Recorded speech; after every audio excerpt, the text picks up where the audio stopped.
ಈಗ ಲೋಕಲ್ ಮಾತಲ್ಲಿ ನಾವು ತೆಗೆದುಕೊಂಡಿರುವಂಥ ವಿಚಾರ, ಇವತ್ತು ಮಹಿಳೆಯರೆಲ್ಲರೂ ಕೂಡ ಬಸ್ನಲ್ಲಿ ಶಕ್ತಿ ಯೋಜನೆಯಲ್ಲಿ ಓಡಾಡ್ತಾ ಇದ್ದಾರೆ.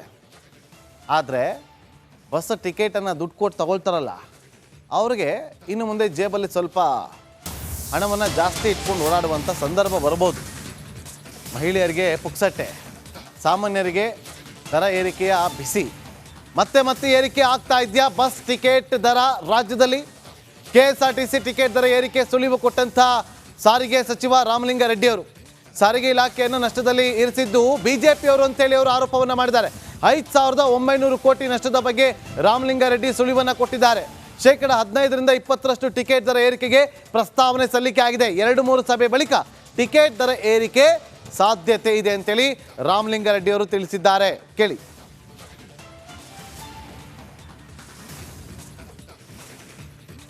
ನೋಡಿ, ಅವರು ಸಾಮಾಜಿಕ ಜಾಲತಾಣದಲ್ಲಿ ಟ್ವೀಟ್ ಮಾಡಿ ಅವರು ತಿಳಿಸಿದ್ದಾರೆ.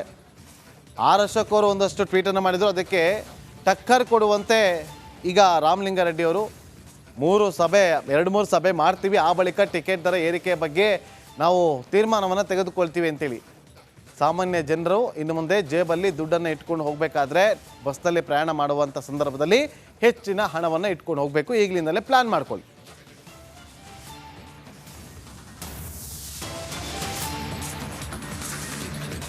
ಮುಂದಿನ ಭಾಗದಲ್ಲಿ ನಿರೀಕ್ಷಿಸಿ. ಗಾಳಿಗೂ ಟ್ಯಾಕ್ಸ್ ಹಾಕ್ತೀರಾ ಅಂತ ಶಾಸಕರೊಬ್ಬರು, ಬಿಜೆಪಿ ಶಾಸಕರೊಬ್ಬರು DK ಶಿವಕುಮಾರ್ ಅವರಿಗೆ ಟಾಂಗ್ ಕೊಟ್ಟಿದ್ದಾರೆ. ಯಾರದು, ಯಾವ ಕಾರಣಕ್ಕೆ ಹೇಳ್ತೀವಿ ಬ್ರೇಕ್ ಆದ್ಮೇಲೆ.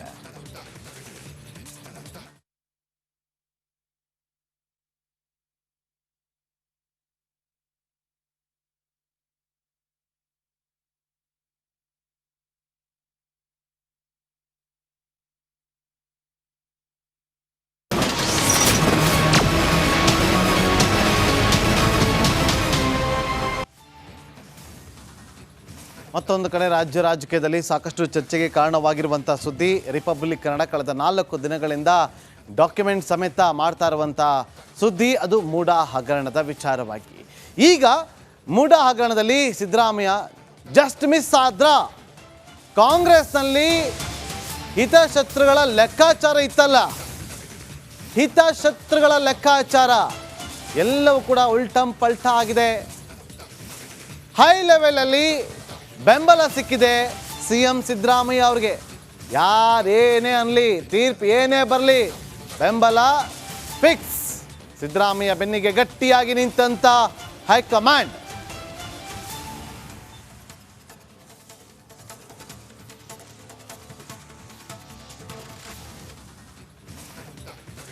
ರಾಜ್ಯದಲ್ಲಿ ಕಾಂಗ್ರೆಸ್ ಸರ್ಕಾರಕ್ಕೆ ಒಂದೊಂದೇ ಕೇಸ್ಗಳು, ಹಗರಣಗಳು, ಗಂಡಾಂತರ ತಂದೊಡ್ತಾ ಇದೆ. ಹೆಜ್ಜೆ ಹೆಜ್ಜೆಗೂ CMಗೆ ಸಂಚಕಾರವನ್ನು ಸೃಷ್ಟಿ ಮಾಡುವಂತಾಗ್ತದೆ. ಇದರ ಬೆನ್ನಲ್ಲೇ ಸಿದ್ದರಾಮಯ್ಯಗೆ ಹೈ ಕ್ಲಾಸ್ ಬೆಂಬಲವೊಂದು ಸಿಕ್ಕಂತಾಗಿದೆ.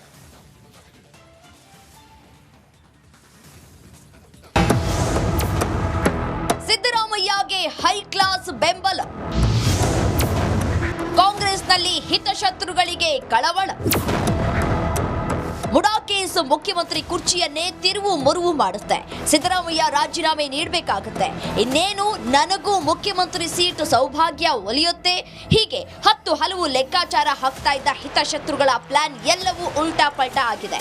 ಸಂಕಷ್ಟ ಸಂದರ್ಭದಲ್ಲಿ CMಗೆ ಹೈ ಕ್ಲಾಸ್ ಬೆಂಬಲವೊಂದು ಸಿಕ್ಕಿದೆ.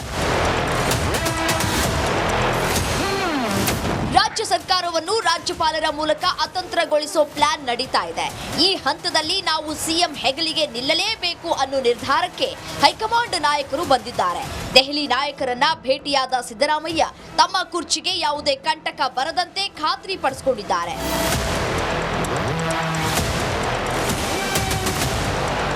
ಕರ್ನಾಟಕದ ಬೆಳವಣಿಗೆಯನ್ನ ರಾಷ್ಟ್ರ ಮಟ್ಟದಲ್ಲಿ ತೆಗೆದುಕೊಂಡು ಹೋಗಬೇಕು. ರಾಜ್ಯಪಾಲರ ವಿರುದ್ಧ ಸಮರ ಸಾರಬೇಕು. ರಾಷ್ಟ್ರಪತಿ ಭವನಕ್ಕೂ ಕೇಸನ್ನ ತಲುಪಿಸುವುದಕ್ಕೆ ಇಂಡಿ ಒಕ್ಕೂಟ ಸಜ್ಜಾಗ್ತಾ ಇದೆ. ಆ ಮೂಲಕ ಕಾಂಗ್ರೆಸ್ ಸರ್ಕಾರದ ಅಸ್ತಿತ್ವವನ್ನ ಭದ್ರಪಡಿಸಿಕೊಳ್ಳುವುದಕ್ಕೆ ಪ್ಲಾನ್ ರೆಡಿ ಮಾಡಿದೆ. ಇತ್ತ ರಾಜ್ಯದಲ್ಲಿ ಎಂದಿನಂತೆ ನಿರಾಳವಾಗಿ ಆಡಳಿತ ನಡೆಸುವಂತೆ ಹೈಕಮಾಂಡ್ ಮೆಸೇಜ್ ಪಾಸ್ ಮಾಡಿದೆ.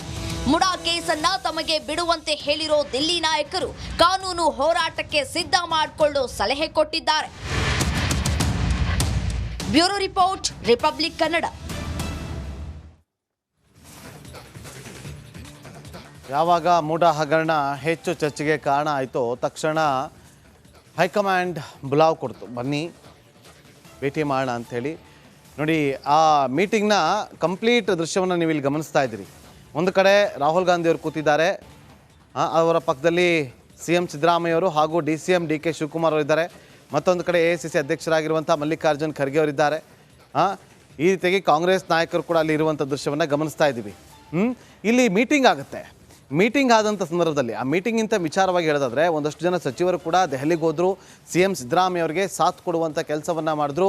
DCM DK ಶಿವಕುಮಾರ್ ಅವರು ರಾಜ್ಯಾದ್ಯಂತ ಪ್ರತಿಭಟನೆಗೆ ಕರೆ ಕೊಟ್ಟು ಪ್ರತಿಭಟನೆಗಳನ್ನು ಮಾಡಿಸಿದ್ರು. ಯಾವುದೇ ಕಾರಣಕ್ಕೂ ಕೂಡ ಈ ಬಂಡೆ CM ಸಿದ್ದರಾಮಯ್ಯ ಅವರ ಪರವಾಗಿ ನಿಲ್ಲುತ್ತೆ ಅನ್ನುವ ಹೇಳಿಕೆಗಳನ್ನು ಕೂಡ ಕೊಡ್ತಾ ಬಂದರು. ಸೊ ಈಗ ಯಾವಾಗ ದೆಹಲಿಗೆ ಕರೆಸಿಕೊಂಡು ಹೈಕಮಾಂಡ್ ಮೀಟಿಂಗನ್ನು ಮಾಡುತ್ತೋ, ಮೀಟಿಂಗ್ ಎಲ್ಲ ಆದ ಬಳಿಕ ಒಂದಷ್ಟು ಸಿಂಹಬಲವನ್ನು ಕೊಡುವಂಥ ಕೆಲಸವನ್ನು ಮಾಡಿದೆ. ಮೂಡ ಹಗರಣದ ಬಗ್ಗೆ ಹೈಕಮಾಂಡ್ ಬಹಳ ಸೀರಿಯಸ್ ಆಗಿ ತೆಗೆದುಕೊಂಡಿತ್ತು. ಸಿದ್ದರಾಮಯ್ಯ ಅವರ CM ಕುರ್ಚಿಗೆ ಬದಲಾಗುತ್ತೆ, ಕುರ್ಚಿಯನ್ನು ತ್ಯಜಿಸ್ತಾರೆ, ಕುರ್ಚಿಯಿಂದ ಇಳಿತಾರಂತೆ, ಇನ್ನೊಬ್ಬರು ಬರ್ತಾರಂತೆ, ಬೇರೆಯವರ ಹೆಸರು ಓಡ್ತಾ ಇದೆ, CM ರೇಸ್ನಲ್ಲಿದ್ದಾರೆ, ಈ ರೀತಿಯಾಗಿ ರಾಜಕೀಯದಲ್ಲಿ ಚರ್ಚೆಗಳಾಗ್ತಾ ಇತ್ತು. ಆದರೆ ಹೈಕಮಾಂಡ್ CM DCM ಅವರನ್ನು ಕರೆಸಿಕೊಂಡು ತಲೆ ಕೆಡಿಸ್ಕೋಬೇಡಿ, ಯಾರು ಏನೇ ಹೇಳಲಿ ನಿಮ್ಮ ಕುರ್ಚಿಗೆ ಯಾವುದೇ ರೀತಿಯಂತ ತೊಂದರೆ ಆಗೋದಿಲ್ಲ ಅಂತೇಳಿ ಹೈಕಮಾಂಡ್ ಭದ್ರ ಬುನಾದಿಯನ್ನು ಹಾಕಿ ಕಳಿಸಿದಂತೆ ಕಂಡು ಬರ್ತಾ ಇದೆ. ಸರ್ಕಾರ ಅತಂತ್ರಗೊಳಿಸುವಂಥ ದೋಸ್ತಿಗಳ ಪ್ಲಾನ್ಗೆ ಈ ಮೂಲಕ ತಿರುಗೇಟನ್ನು ಕಾಂಗ್ರೆಸ್ ಹೈಕಮಾಂಡ್ ಕೊಟ್ಟಿದೆ. ರಾಷ್ಟ್ರ ಮಟ್ಟದಲ್ಲಿ ರಾಜ್ಯಪಾಲರ ವಿರುದ್ಧ ಧ್ವನಿ ಎತ್ತೋದು ಈಗ ಕಾಂಗ್ರೆಸ್ನ ಮುಂದಿನ ಅಜೆಂಡಾ. ಈಗ ಆಲ್ರೆಡಿ ರಾಜ್ಯಾದ್ಯಂತ ರಾಜ್ಯಪಾಲರ ವಿರುದ್ಧ ಆಕ್ರೋಶ, ಪ್ರತಿಭಟನೆ, ಧರಣಿ, ಧ್ವನಿ ಎತ್ತುವ ಕೆಲಸ ಆಗಿತ್ತು. ಈಗ ಈ ವಿಚಾರವನ್ನು ರಾಷ್ಟ್ರ ಮಟ್ಟಕ್ಕೂ ಕೂಡ ತೆಗೆದುಕೊಂಡು ಹೋಗೋದಕ್ಕೆ ಪ್ಲಾನಿಂಗನ್ನು ಮಾಡಿಕೊಂಡಿದ್ದಾರೆ. ದೆಹಲಿ ಮಟ್ಟದಲ್ಲಿ ಸಿದ್ದರಾಮಯ್ಯ ಪರ ಹೋರಾಟಕ್ಕೆ ಅಲ್ಲಿ ವೇದಿಕೆ ಅಣಿಯಾಗ್ತಾ ಇದೆ. BJP JDS ನಾಯಕರ ವಿರುದ್ಧದ ಕೇಸ್ಗೆ ಮರುಜೀವವನ್ನು ಕೊಡಿಸುವಂಥ ಪ್ಲಾನಿಂಗನ್ನು ಕೂಡ ಕಾಂಗ್ರೆಸ್ ಮಾಡಿಕೊಂಡಿದೆ. ದೋಸ್ತಿ ನಾಯಕರನ್ನು, ಅವರ ಕೇಸನ್ನು ಪ್ರಾಸಿಕ್ಯೂಷನ್ಗೆ ಕೊಡೋದ್ರ ಬಗ್ಗೆ ಮುಂದಿನ ದಿನಗಳಲ್ಲಿ ತೀರ್ಮಾನವನ್ನು ತೆಗೆದುಕೊಳ್ಳಲಾಗುತ್ತೆ. ಅಷ್ಟೇ ಅಲ್ಲ, ರಾಜ್ಯಪಾಲರ ಮೂಲಕವೇ ಪ್ರತಿಪಕ್ಷಗಳಿಗೆ ಕಾಂಗ್ರೆಸ್ ತಿರುಗೇಟನ್ನು ಕೊಡಿಸ್ಬೇಕು ಅಂತೇಳಿ ಕಾಂಗ್ರೆಸ್ ತಿರುಗೇಟನ್ನು ಕೊಡೋದಕ್ಕೆ ಒಂದಷ್ಟು ಪ್ಲಾನಿಂಗ್ಗಳನ್ನು ಕೂಡ ಮಾಡಿಕೊಂಡಿದೆ. ಇದೆಲ್ಲವೂ ಕೂಡ ಎಷ್ಟರ ಮಟ್ಟಿಗೆ ವರ್ಕೌಟ್ ಆಗುತ್ತೆ ಅಂತೇಳಿ ಕಾದು ನೋಡಬೇಕಾಗಿದೆ.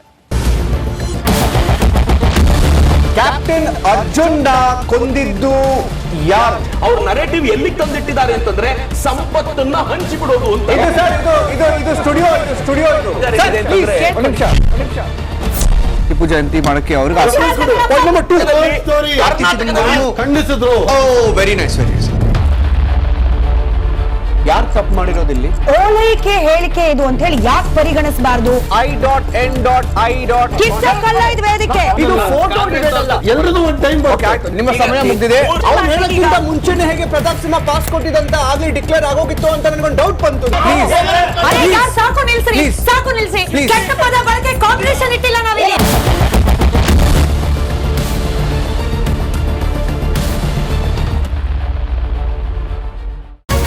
ರಿಪಬ್ಲಿಕ್ ವರ್ಡ್ ಆಪ್ ಇದು ಕೇವಲ ಅಪ್ಲಿಕೇಶನ್ ಅಲ್ಲ, ಸಮಗ್ರ ಸುದ್ದಿಗಳ ಸಂಪರ್ಕ ಮಾರ್ಗಕ್ಕೆ ಕ್ರಾಂತಿಕಾರಿ ಬದಲಾವಣೆ. ರಿಪಬ್ಲಿಕ್ ವರ್ಡ್ ಆಪ್ ಕೇವಲ ಸುದ್ದಿ ಅಪ್ಲಿಕೇಶನ್ ಪರಿಚಯಿಸ್ತಾ ಇಲ್ಲ, ಬದಲಾಗಿ ಡಿಜಿಟಲ್ ಸುದ್ದಿ ಬಳಕೆಯ ಹೊಸ ಯುಗಕ್ಕೆ ನಾಂದಿ ಹಾಡ್ತಾ ಇದೆ. ಇದೊಂದು ಬ್ರೇಕಿಂಗ್ ನ್ಯೂಸ್, ಪ್ರಭಾವಶಾಲಿ ಕಾರ್ಯಕ್ರಮಗಳಿಗೆ ಗಟ್ಟಿಯಾದ ನ್ಯೂಸ್. ಇಲ್ಲಿ ಕೇವಲ ತಾಜಾ ಸುದ್ದಿ, ಅದರ ನೇರ ಪ್ರಸಾರ ಮತ್ತು ಚರ್ಚೆಗಳಿಗೆ ಮಾತ್ರ ಅವಕಾಶ. ರಿಪಬ್ಲಿಕ್ ವರ್ಲ್ಡ್ ಆ್ಯಪ್ ಡೌನ್ಲೋಡ್ ಮಾಡಿಕೊಳ್ಳಿ. ಗೂಗಲ್ ಪ್ಲೇಸ್ಟೋರ್ ಮತ್ತು ಆಪಲ್ ಆ್ಯಪ್ ಸ್ಟೋರ್ನಲ್ಲಿ ಲಭ್ಯವಿದೆ.